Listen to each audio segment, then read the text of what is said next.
Roosevelt believed that the only way to stop Nazi aggression and keep America insulated from Europe's troubles was to arm Britain and France. It was not a popular idea in a country that was officially neutral. In March 1939, 6 months after the Munich Agreement, which Neville Chamberlain thought Hitler would honor, Hitler broke his promise not to make any territorial claims and took all of Czechoslovakia. And still, most Americans wanted to leave the Europeans to deal with their own crisis. America was interested in a very different future.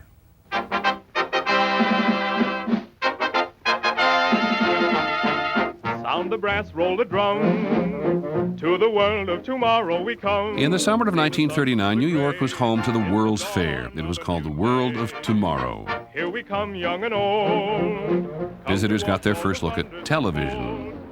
How it worked, we did not know. I didn't ask. I was just in awe of the whole thing. General Motors confidently offered visitors a future without traffic jams. General Electric dreams of easy living with a dishwasher. It was as if all of the dreams of the future were suddenly going to be materialized. Machines were going to make us better people. And here he comes, ladies and gentlemen, walking up to greet you under his own power. It was like science fiction for me, 12 years old, waiting to see the world of tomorrow. Come hail the dawn of a new day.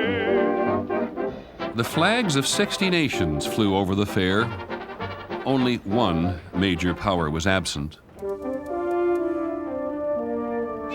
Germany had been invited, but Hitler had declined.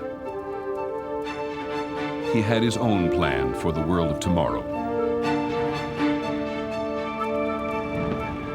On the last day of August, visitors were enjoying another festive evening at the fair. As we were approaching the Polish pavilion, the lights went out. And we didn't know whether it was an electrical problem or what, because the rest of the fair was still lit. All of a sudden, a loudspeaker went on, and they had announced that Germany had just marched into Poland. Suddenly, the world of tomorrow had lost its bright promise. And here is the United Press flash from Warsaw, which says officially that German planes have bombed railway stations in 3 Polish towns.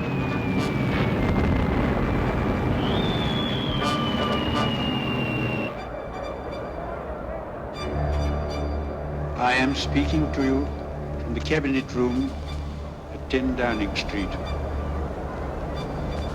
This country is at war with Germany.